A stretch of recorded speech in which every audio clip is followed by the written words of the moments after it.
সন্ধ্যার ভায়োলিন লেখিকা বৃষ্টি ইসলাম পর্ব সংখ্যা ৫। দুপুর গড়িয়ে এসেছে, তবু ঘড়ির কাঁটা ১১টা পেরোয়নি। আধো ঘুম ঘুম চোখে চেতনা ফিরল আবরোর। রাতের নেশা কেটেছে, কিন্তু মাথায় ভারী কুয়াশা। আলসে আড়মোড় ভেঙে উঠে বসল সে। চোখ মেলতেই বিস্ফোরিত দৃষ্টিতে তাকিয়ে দেখল, এ তো অপুর ঘর। বুকে আতঙ্কের ঢেউ, গলা শুকিয়ে এলো তার। নেশায় উল্টাপাল্টা কিছু হয়নি তো? হাতের কামড়ের দাগ দেখে চিন্তা আরো গভীর হলো তার। রাগে উন্মাদ হয়ে খাটের পায়ায় লাথি মারল, কিন্তু স্থগিত মেলল না।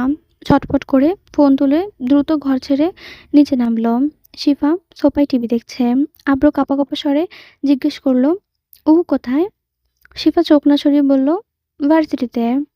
আবরের মাথা ভারী হয়ে এলো, কপালে হাত টেকল সে। শিফা কৌতূহলী দৃষ্টিতে তাকালো তার দিকে, অতঃপর জিজ্ঞেস করলো, কোনো সমস্যা ভাইয়া? আবরা ক্ষীণ কণ্ঠে বলল, না তুই থাক, বলে দ্রুত পায়ে সিঁড়ি ভেঙে দোতলায় উঠল।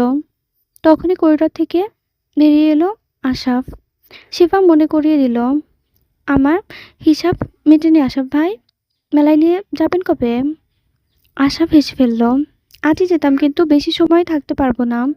আবরা তোদের নিয়ে যাবে। ও অসুস্থ ছিল, তাই দেরি হয়েছে এতদিন। কিছুদিনের মধ্যেই নিয়ে যাবে। শিবা মাথা নেড়ে বলল, ঠিক আছে, আমি চা বানিয়ে আনছি, আপনি বসুন। আশাপ বসলো। শিবা চা নিয়ে এলে তা শেষ করে ঢাকার নিকুঞ্জের উদ্দেশ্যে রওনা হবে। ক্লাস শেষে উহু আর পারু ভিড় ঠেলে গেটের দিকে বেরিয়ে এলো। দুপুরের মোলায়েম রোদ্দুরে টুকটাক কথা বলতে বলতে গেটে পৌঁছাতে সময় থমকে গেল। বাইরে গাড়িতে হেলাং দিয়ে দাঁড়িয়ে আছে আব্র। ওর বুকে শুরু হয়ে গেল ধুকপুক। তার পা থমকে গেল।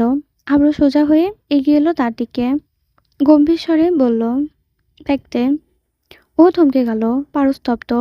আব্র আবার বলল, ব্যাগ দে।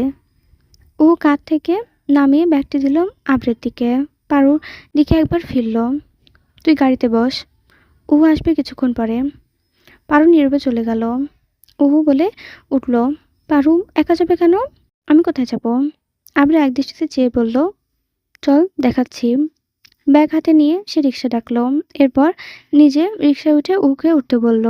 উহু কপাল কুঁচকালেও বাধ্য হয়ে বসে থাকলো। দুজনের মাঝে কিঞ্চিত দূরত্ব। রিক্সা ঢাকা নীরব গলি বেয়ে চলতে লাগলো। খোলা রাস্তায় রোদ, মেঘ জমা আকাশে বাদলের ঢেউ। ও মন ফুরফুরে হয়ে উঠছে, চুল উঠছে। শহরের সৌন্দর্য ধরা পড়ছে তার চোখে। আগে কখনো রিক্সায় চলে এমন ভ্রমণ হয়নি তার। আবদার মানল মনে মনে, কিন্তু মুখ ফুটল না। আব্র নিশ্চুপ পাশে উপস্থিতের তৃপ্তর ন্যায় নীরবতা ভেঙে সে সিগারেট জ্বালালো। ও চটে গেল, পাশে বসে সিগারেট খাচ্ছেন, লোকে কি ভাববে? আব্র হেসে বলল, কথা বলার জন্য ধরলাম, তুই যেন সেদে কথা বলিস। উহু বিরক্ত হয়ে গেল। আব্র গম্ভীর হয়ে বলল, কাল রাতের জন্য সরি, বেশি ড্রিঙ্কস করে ফেলেছিলাম, চেতনা ছিল না।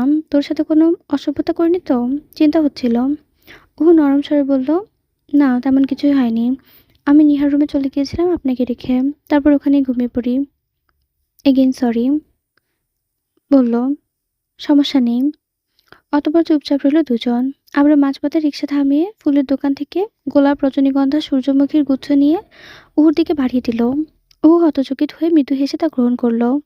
সূর্যমুখী কানে গুজতে গিয়ে খুলে পড়ে গেল। আবার চুল সরিয়ে সযত্নে গুজে দিল সেটি। ওর গাল লাল হয়ে উঠল, চোখে নামলো লজ্জা। রিক্সা চলতে শুরু করলে আবার। নীরবতার বদলে স্নিগ্ধতা মিশে গেল যেন। হঠাৎ আব্রু গুনগুন করে গাইতে শুরু করলো, কতটা হাত বাড়িয়ে দিলে তোমার মন দরজায়, কতটা পথ পাড়ি দিলে তোমার প্রেম ছোঁয়া যায়। পাবো কি না পাবো জানি না, তোমাকে তো বুঝি না, তবু তোমার প্রেমে আমি পড়েছি, বেঁচে থেকেও যেন মরেছি, তোমার নামে বাজি ধরেছি ধরেছি। উহু বিস্মিত দৃষ্টিতে তাকিয়ে রইল, শুনল গানটি। কখন ভাবেনি আবরা তো সুন্দর গাইতে পারে। 2 ঘন্টা পথ পাড়ি দিয়ে খানমহলে পৌঁছালো তারা। ও তাড়াহুড়ো করে ভেতরে ঢুকে গেল। আব্রোর ভাড়া মিটিয়ে দিল। হঠাৎ পেছন থেকে প্রশ্ন ভেসে এলো, আজ সকালে আমার কপাল ছুঁয়ে কি দেখেছিলি? মুহূর্তের মধ্যে ও ধমকে গেল। ঢোক গিলল একটি। লোকটা কিভাবে জানলো? উত্তর খুঁজে পেল না সে। আবার অপেক্ষা না করে পাশ কাটিয়ে মহলের ভিতর চলে গেল। ও বোবা হয়ে দাঁড়িয়ে রইল। সন্ধ্যার খানমহলের নিচতলায় প্রাণ ফিরে এলো। নরম আলোয় আড্ডা বসেছে। একপাশে আলিনা খান উহুর মাথায় তেল মালিশ করছে। সবাই টিভির নাটকতে মগ্ন। গুলবাহার বেগম চা সিঙ্গারা এনে দিয়েছে। ঘ্রাণে অন্দরমহল ভরে উঠেছে। উহু লোক সামলাতে না পেরে একটা সিঙ্গারা চুরি করে মুখে দিল। ঠিক তখনই শিফা চায়ে চুমুক দিয়ে বলল, উহু, পরশু মেলায় যাব। আব্রু ভাই নিয়ে যাবে, তুইও যাবি। এবার অজুহাত চলবে না কিন্তু। ও হেসে বলল, পাক্কা প্রমিস। সবার মুখে হাসি। সবাই হাসি মুখে তার কথায় সায় দিল। রাত প্রায় ৮টা। খানমহল থেকে কিছুটা দূরে পারু বসে আছে তাদের বাড়ির ছাদে। হালকা বাতাসে তার চুলগুলো উড়ছে।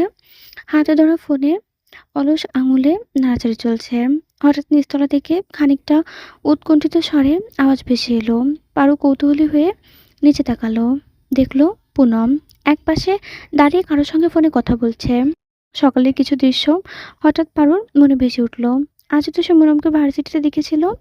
তখনই মনে হলো, আচ্ছা, আসলেই কি পুনম জগন্নাথ বিশ্ববিদ্যালয়ে পড়ে? এই প্রশ্নের উত্তর জানার তাগিদে পারু ধীরে ধীরে সিঁড়ি বেয়ে নিচে নামতে লাগলো।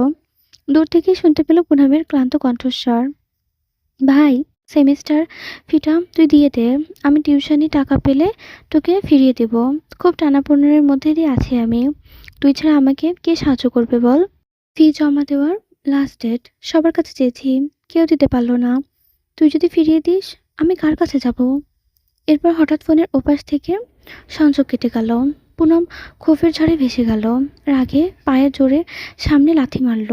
বুকের ভেতরটা কেমন করে উঠল তার। কপালে বিন্দু বিন্দু ঘাম। কোত্থেকে কার টাকা আসবে তার কাছে? কার কাছে যাবে সে এখন? ঠিক তখনই পেছনে কারো উপস্থিতি টের পেয়ে সে ঘুরে দাঁড়ালো। মাথায় সবুজ ওড়না টেনে দাঁড়িয়ে আছে পারু। অপ্রত্যাশিত এই দৃশ্য পুনম প্রথমে খানিকটা চমকে উঠেছিল। নিজেকে সামনে নিল সে পর মুহূর্তে। চোখের ওপাশে চশমা সরিয়ে ঠান্ডা স্বরে জিজ্ঞেস করল, কিছু বলবেন আপু? পারুর গলা গম্ভীর, চোখ স্থির। আপনি কি জগন্নাথ বিশ্ববিদ্যালয়ে পড়েন? পুনব অবাক হয়ে বলল, হ্যাঁ, কিন্তু আপনি জানেন কিভাবে? আজ ভার্সিটিতে আপনাকে দেখলাম।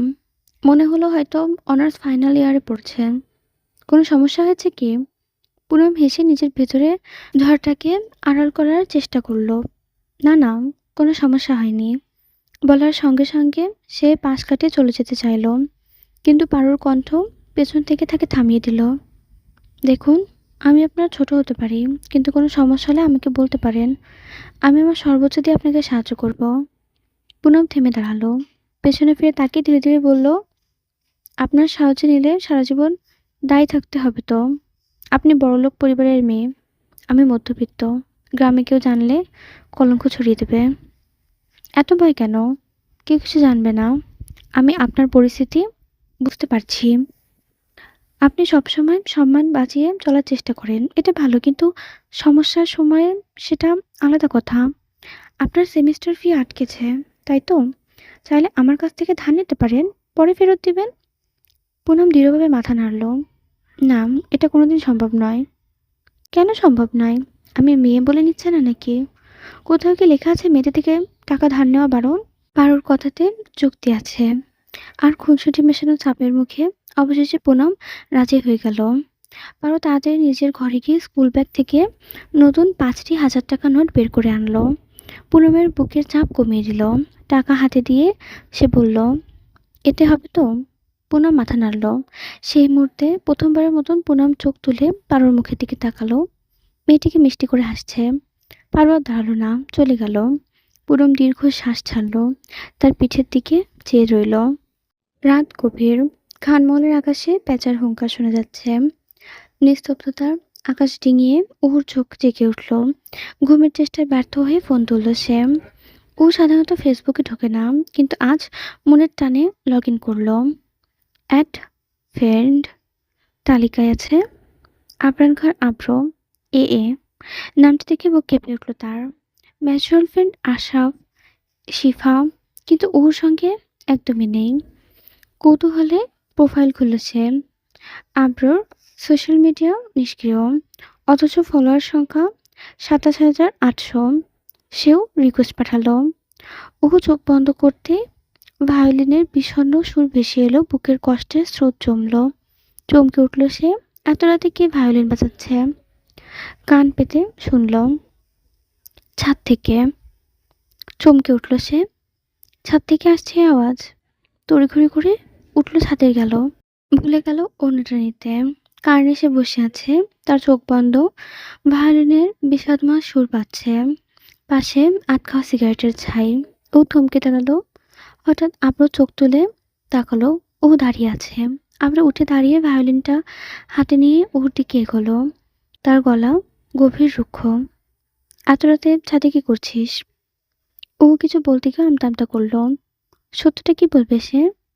সে শুধু ভায়োলিন টানে এখানে চলে এসেছে। আব্রু ধৈর্য হারিয়ে থমকে বলল, কি বললাম কানে যায়নি?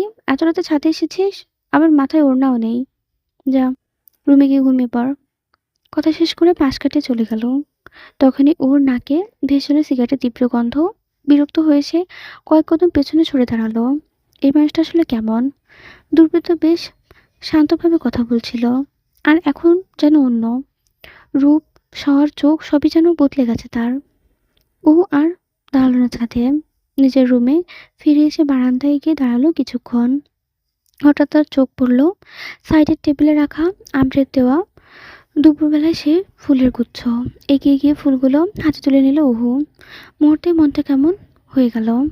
বিরক্ত হয়ে নিজের মাথায় হালকা ছাঁটে মেরে বারান্দার পর্দা টেনে পালঙ্কে গায়ে এলিয়ে দিল সে। এপাশ ওপাশ করছে সে। ভায়োলিনের সেই সুর যেন এখন তার কানে বাজছে। একসময় ঘুম এসে ধীরে ধীরে তাকে আচ্ছন্ন করে ফেলল। সকলের নীরবতা ধীরে ধীরে মিলিয়ে গিয়ে জায়গা করে নিয়েছে হালকা কোলাহল। খানমহলের সবুজ মোড়া বাগানের ওপাশে সারিবদ্ধভাবে দাঁড়ানো 4টি বেতের চেয়ার। সেখানে বসা মানুষেরা নিমগ্ন গভীর আলোচনায়। নীরব কৃতজ্ঞতায় আভায় নিয়ে বসে আছে আজমল খান, তার পাশে মেজভাই আজমিন খান। তাদের বিপরীতে আসন নিয়েছে আব্রু এবং ডক্টর আশমিন পাটোয়ারি। ব্যবসায়িক চুক্তির সূক্ষ্ম দিকগুলো নিয়ে নিশ্চুপে আলাপ করছে তারা। শারীরিক অসুস্থতার কারণে উপস্থিত হতে না পারায় ডক্টর আশমিন এসেছে তার পিতা লিখন পাটোয়ারির স্থলভিষিক্ত হয়ে চুক্তি চূড়ান্ত করার দায়িত্বে। শর্তাবলী অনেক আগেই নিখুঁতভাবে স্থির করা হয়েছিল। আজকের এই বৈঠক শুধুই নথিতে স্বাক্ষরের জন্য। আমার পেছনে নির্লিপ্ত ভঙ্গিতে দাঁড়িয়ে আছে তার ব্যক্তিগত সহকারী মিনহাজ এবং সচিব হামজা শেখ। কিছুটা দূরে একজন উকিল নির্বিল দৃষ্টিতে পুরো পরিস্থিতিটা পর্যবেক্ষণ করে চলেছে। এমন সময় শিফা এসে উপস্থিত হলো। তার হাতে ধোয়া ওঠা চায়ের ট্রে, মাথায় সযত্নে জড়ানো সাদা ওড়না, আর সরল সালোয়ার কামিজে তার সাজ তাকে আরো শান্ত ও মার্জিত করে তুলেছে। টেটি টেবিলে আলতো করে রেখে নীরবে সরে গেল সে। ডক্টর আশমিন হাত বাড়িয়ে নিলেন এক কাপ চা। গরম চীনামাটির কাপে আঙুল ছুঁয়ে এলো উষ্ণতা। চুমুক দিতে দিতে তার দৃষ্টি অজান্তে আটকে গেল শিফার চলে যাওয়া অবয়বের দিকে। আর তখনই চায়ের কাপ গলায় আটকে গিয়ে কাশির শব্দে ভেঙে উঠল সে। আব্রু তৎক্ষণাৎ হয়ে পাশে থাকা টিস্যু বক্স এগিয়ে দিল। টিস্যু ঠোঁটে চেপে কিছুটা সময় নিয়ে আশমিন ধীরে ধীরে শ্বাস ছাড়ল। অতঃপর কথাবার্তা এগিয়ে নিল বিজনেসের ডিল পাকা করতে। ভার্সিটির গেট দিয়ে ও প্রবেশ করল। তার সাথে আছে পারু। আজ তার চোখে এড়াতে পারল না চারপাশের দৃষ্টিগুলো। ছাত্রছাত্রীরা আর চোখে তাকাচ্ছে, রহস্যজনকের ছায়ার জন্য চারিপাশে গুলিয়ে আসছে। ও অনুভব করলো, তবু চুপচাপ রইল। ক্লাসরুমে পারুর পাশে বসে পারুর হঠাৎ সে লক্ষ্য করলো কয়েকজন সিনিয়র ব্যাচের ছেলে মেয়ে এগিয়ে আসছে। অবাক হওয়ার আর বাকি রইল না। এক সিনিয়র মেয়ে এগিয়ে এসে মৃদু হেসে বলল, এই মেয়ে শোনো। ও চমকে উঠল, জবাব দিল, জি আমাকে বলছেন? হ্যাঁ তোমাকেই। কাল তোমাকে যে ছেলেটা নিয়ে গিয়েছিল সে তোমার কি হয়? ও স্তব্ধ হয়ে গেল মুহূর্তেই। তারপর সামনে নিয়ে গিয়ে বলল, আমার কাজিন। কেন? মেয়েটা হেসে উত্তর দিল, তোমার কাজিনকে আমার খুব ভালো লেগেছে। কি হ্যান্ডসাম, কি অ্যাটিটিউড। উফ, তার নাম্বারটা দিতে পারবে? রাগে ওর মাথা গরম হয়ে উঠল। বাজে চিন্তায় মন চক্কর কাটলো, তবু শান্ত কণ্ঠে বলল, কিন্তু আমার কাছে তার নাম্বার নেই। তোমার কাছে নেই? তোমার না ভাই? তাতে কি? মেয়েটা একটু থেমে বলল, আচ্ছা কাল নিয়ে এসো তাহলে। বলে তারা চলে যেতে শুরু করলো। কিন্তু আরেকটা সিনিয়র মেয়ে ফিরে এসে বলল, তোমার কাজিনটা তো অনেক হ্যান্ডসাম, সামনে রেখো, আমাদের নজর পড়েছে তার উপর। ও নিস্তব্ধ, বিরক্তি করতে লাগলো সে। জ্বলে উঠল তার চোখ, ভ্রু কুঁচকে চুপচাপ দাঁড়িয়ে রইল। মেয়েটা চলে গেল, ওর ভেতরে অস্থিরতা জাগলো। দৃষ্টি বিভ্রান্ত, মন গরম। সবকিছু ঠিক রাখতে চাইলে পরিস্থিতি যেন বিচ্ছিন্ন হয়ে উঠল। ক্লাসে বসলো ঠিকই, কিন্তু মন বসলো না। ক্লাস শেষে সোজা খানমহলে ফিরল ও, মন অশান্ত। তাই রুমে ঢুকে শুয়ে পড়ল, চোখ বন্ধ করে ঘুমের চেষ্টা করলো, কিন্তু শান্তি এলো না। আব্রুকে নিয়ে ইদানিং চিন্তা বেড়ে যাচ্ছে তার। বিকেলের নীরবতায় খানমহলের প্রাঙ্গণে ডুবে আসছে। হঠাৎ ফটকের বাইরের ভ্যানের হর্ন বাজলো। গার্ড একটি খাম নিয়ে এসেছে, যা গুলবাহার বেগম আজমল খানের সামনে রাখল। আপনার জন্য খান সাহেব। আজমল খান চশমা তুলল। ভেতরে গাঢ় নীল নিমন্ত্রণপত্র। এসেছে মাতব্বর বাড়ি থেকে। সাহিত্যেওয়ার চিকিৎসা শেষে বাড়ি ফিরেছে। এই উপলক্ষে 7 তারিখে রাতের খাওয়া দাওয়ার আয়োজন। আবু উপস্থিত থাকবে। আলনা খান প্রশ্ন ছুড়ে দিলেন, কি ভাবছেন, যাবেন? আজমল খান কিছুটা উৎকণ্ঠিত স্বরে বলল, যেতে তো হবেই, নয়তো কথা উঠবে। আলনা খান মাথা নেড়ে সম্মত জানালেন। এদিকে উহু ঘরে নির্বিঘ্নে ঘুমে মগ্ন। ফোনের কম্পনে জেগে দেখলো পারুর কল। কোচিংয়ে আসবি না? রেডি আমি। সময় দেখে উহু বলল, আসছি বলে দ্রুত রেডি হয়ে বেরিয়ে পড়ল। কোচিং পৌঁছে থমকে গেল সে। সবাই গেটের বাইরে আড্ডায় মগ্ন। কি করছিস? ও জিজ্ঞেস করলো। পারু হেসে বলল, আজ কোচিং নেই, ভাইয়া ঢাকায় গেছে। তাহলে আমাকে কল করে আনলি কেন? পারু খুনসুটি করে যোগ দিল, এখানে না আনলে অ্যাগ আউট করতে হবে কি করে? গ্রামের বাইরে রেস্টুরেন্টে যাব সবাই মিলে, তোকেও আসতে হবে। ও হাসলো এবার, বলল, চল। রেস্টুরেন্টে গিয়ে তারা দল বেঁধে বসলো। কেকের ঘ্রাণ, খাবারের সুগন্ধ আর হাসির গুঞ্জনে উৎসবের মতো লাগছে তার কাছে। পারু জিজ্ঞেস করলো, দেরি হলে প্রবলেম নেই তো? না, ও শান্ত গলায় বলল। পারু মনে করিয়ে দেওয়ার মহলে ফোন করে জানিয়ে দিল যে ফিরতে দেরি হবে। হঠাৎ ফেসবুকে নোটিফিকেশন এলো, আমরা বন্ধুত্বের অনুরোধটি অ্যাকসেপ্ট করেছে। ওর মুখে রক্তিম হাসি। পারু তা চোখ এড়ালো না। কি রে অপু, কাকে দেখে এমন করে হাসছিস? হ্যাঁ, বলেই সে ওর হাত থেকে ফোনটি কেড়ে নিল। তৎক্ষণাৎ সবাই বিস্ময় নয়নে ওর দিকে তাকিয়ে রইল। পারু হঠাৎ মুখ উঁচিয়ে বলল, ও তাহলে এই ব্যাপার, অনেক দূর গড়িয়েছে তাই না? ও তড়িঘড়ি মাথা নাড়ল, লজ্জায় লাল হয়ে গেল। না রে, তোরা যা ভাবছিস তেমন কিছু না। তারা একসঙ্গে চিৎকার করে উঠল, আব্রু ভাই তাই না? লজ্জায় উহুর কানে হাত চাপা দিল, ধমকে উঠল, চুপ কর তোরা, কেউ শুনলে ফেললে কি হবে ভাবছিস? কি শুনবে? বাইরে তো বৃষ্টি হচ্ছে, আর এখন না বলা পর্যন্ত আমরা তোকে ছাড়ছি না। আর এই ফোন, এটাও পাচ্ছিস না। ও নিরুপায় হয়ে নিঃশব্দে নিঃশ্বাস ফেলল। তারপর ধীরে ধীরে মেরে ধরল সমস্ত গল্পের পারদ। সবাই কৌতূহলী হয়ে শুনল। বৃষ্টি ভেজা এক সন্ধ্যা, সারাদিনের আড্ডা আর হাসি তামাশা শেষে সবাই যার যার গন্তব্যে রওনা হলো। আকাশ তখনও গুমট ভাব ধরা, বাতাসে কাঁপছে জলকণার ঘ্রাণ। চারপাশে এরকম নীরবতা, শহরের ব্যস্ততা যেন হঠাৎই নীরব হয়ে গেল। পারু আর ওহু একসাথে হাঁটছে, কারণ তাদের বাসা একই এলাকায়। দুজন হাঁটছে হাঁটছে, গল্প মশগুল তারা। দিনের আনন্দময় মুহূর্তগুলো আবারও ঝালিয়ে দিচ্ছে তারা। পথে পারুর বাসার সামনে চলে এলে গেটের কাছে এসে সে দাঁড়ালো। আজ দারুণ কেটেছে তাই না? ও মৃদু হেসে উত্তর দিল, অনেকদিন পর মনটা এমন হালকা লাগছে। তাহলে কাল দেখা হচ্ছে, বলে পারো নিজের বাড়ি থেকে বাড়ালো পা। সে চলে যাওয়ার পর ও একাকী রাস্তা ধরে হাঁটতে শুরু করলো। বৃষ্টি থেমে গেলেও বাতাসে এখনো তার রেশ রয়ে গেছে। রাস্তা প্রায় জনশূন্য, গাড়ি নেই বললেই চলে। শহরে চিরচেনা কোলাহল নেই, শুধু ব্যাঙের ডাক, ঝিঝি পোকার সুর আর বাতাসের ধাক্কায় গাছের পাতা মৃদু ঝমঝমে শব্দ। এই নিস্তব্ধতা, এই স্নিগ্ধতা ওর মনটাকে এক ধরনের প্রশান্তিতে ভরিয়ে দিল। কতদিন পর এমন সন্ধ্যা পেয়েছে সে। অবশ্য আনন্দের এ ছোঁয়া স্থায়ী হলো না। হঠাৎ বৃষ্টি ফিরে এলো, হালকা ধারা থেকে ঝমঝম করে নেমে এলো। ও তড়িঘড়ি করে রাস্তার এক কোণে ছোট দোকানের ছাউনির নিচে আশ্রয় নিল। জামার নিচের অংশ ভিজে গেছে। চশমা খুলে কচলে চোখ মুখ পরিষ্কার করে নিল। তারপর অন্ধকার, চারিদিকে অন্ধকার আর অন্ধকার, শূন্যতা আর বৃষ্টির গর্জনে বুকটা কেমন কেঁপে উঠল ভয়ে। তবু সাহস করে দাঁড়িয়ে রইল সে। ঠিক তখনই সে লক্ষ্য করলো দোকান থেকে কয়েকজন বখাটে ছেলে বের হচ্ছে। তাদের চোখ মুখে খারাপতার উদ্দেশ্য। গা শিউরে উঠল উহুর। এক বখাটে ঠাট্টা স্বরে বলল, আরে ভিজছো কেন? ভেতরে আসো না। এরপর তারা হাসিতে ফেটে পড়ল। সে হাসি উহুর বুক কাঁপিয়ে দিল। এক মতো দেরি না করে পিছু হাঁটল সে। বৃষ্টির মাঝে মহলের দিকে ছুটল। পেছনে তাকিয়ে দেখলো ছেলেরা তাড়া করছে। প্রাণপণে দৌড়ল উহু, কিন্তু ভেজা রাস্তায় পা পিছলে পড়ে গেল সে। হাঁটু থেকে কোনোই গোলইভাবে তীব্রভাবে আঘাত পেল। অদৃশ্য নোনতা কাঁটায় মতো জ্বলানি দিয়ে উঠল। হাঁটুর চামড়া ফেটে গেল। রক্ত ফোঁটা বৃষ্টির সাথে মিশে যেতে লাগলো কাদামাটিতে।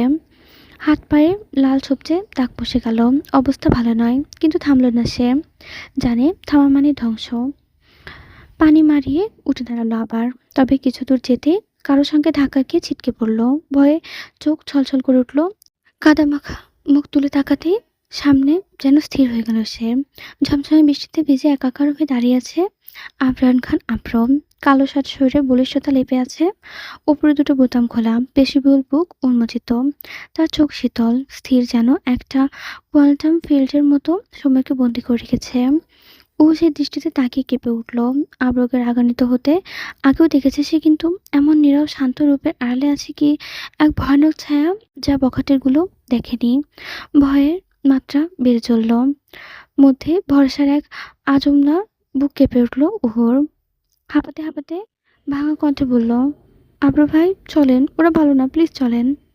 কাপা হাতে তার হাত ধরে বসল সে। টানতে লাগলো, কিন্তু আবর শিকড় গেঁথে গেছে যেন। ছেলেরা যেন হুঙ্কার দিল, কেটে রে তুই, মায়েদের দে আমাদের কাছে, চাইলে তুইও আয়। বিদ্রুপের হাসি বাতাসে ভাসল। ওর কান্না চেঁচালো, চলেন প্লিজ। ঠিক তখনই ঝড়ের বেগে আব্র তার হাত ধরে ছুটল। ছেলেরা তাড়া করলেও সে থামল না। কিছুক্ষণ পর তার গাড়িতে পৌঁছে উড়োকে ভেতরে তুলে নিজে বসলো। ইঞ্জিন স্টার্ট করে গাড়ি ছোটালো। পেছনে ছেলেরা থেমে গেল। গাড়ি ভেতর নিস্তব্ধতা। উহুর ভেতরকার ধুকপুকানি স্বাভাবিক হলো। তাকালো আব্রের দিকে। সে এখন নির্বিকার, যেন কিছুই ঘটেনি। ও অবাক। এ কি সে আব্র যে বিপদের মুখে বিদুর মতো পালালো? নীরবে বুঝতে চাইল সে আব্রকে, তার শীতল চোখের আড়ালে লুকানো রহস্য। কিন্তু কিছু বুঝে ওঠা সম্ভব হলো না তার। বৃষ্টি ভেজা সন্ধ্যায় গাড়ি খানমহলে ফটকে এসে থামলো। চারপাশে নীরবতা। উহু নামলো। এক পা জুতো নেই, হাঁটু রক্তাক্ত, খুঁড়িয়ে খুঁড়িয়ে হাঁটছে। হঠাৎ আব্র শক্ত বাহু তাকে কোলে তুলে নিল। ভেজা চুল থেকে পানি টপটপ করে উহুর গালে গড়ালো। নীরবে সিঁড়ি বেয়ে দোতলায় উঠে উহুর ঘরে সোফায় বসালো তাকে। ও চোখ সরালো না। কাতর স্বরে ডাকলো, আব্র ভাই কোথায় যান? উত্তর ছাড়াই বেরিয়ে গেল আব্র। কিছুক্ষণ পর ফিরল ফার্স্ট এইডস বক্স নিয়ে। ফ্লোরে বসে কটন দিয়ে উহুর হাঁটু পরিষ্কার করতে শুরু করলো। কটনের ছোঁয়ায় ব্যথাটা টনটন হয়ে উঠল উহুর। তারপর স্যাভলনের ঢাকনা খুলে ঔষধ লাগালো। ক্ষতের চারপাশে ফোমের মতো জেল জড়িয়ে দিল। রক্তস্রোত বন্ধ করলো। তারপর অদৃশ্য ইলেকট্রিক পালসের মতো কোষগুলোকে স্টিমুলেট করে নতুন টিস্যু জন্ম নিতে লাগলো, যেন শরীরের অভ্যন্তরীণ কোষ রিট্রিভাল হচ্ছে। ব্যথার তীব্রতা হলো উহা সহ্য করতে পারল না। মুখ চেপে নিঃশব্দে কান্নায় ভেঙে পড়ল। আব্র চোখ তুলে তার চোখে জল দেখল। টুপটুপ করে সেটা বইতে রাখলো। ড্রেসিং শেষ করে ব্যান্ডেজ দিয়ে বেঁধে দিল। সবশেষে নীরবতায় ঘর ছেয়ে বেরিয়ে গেল। কক্ষে নীরবতা ঢেকে এলো। ও ফ্রেশ হয়ে গেল। নতুন কাপড় পরে নিল। পালং খেলিয়ে দিল শরীর। ব্যথা, ক্লান্তি আর ঘুমের মিলনে অবসাদ নেমে এলো তার।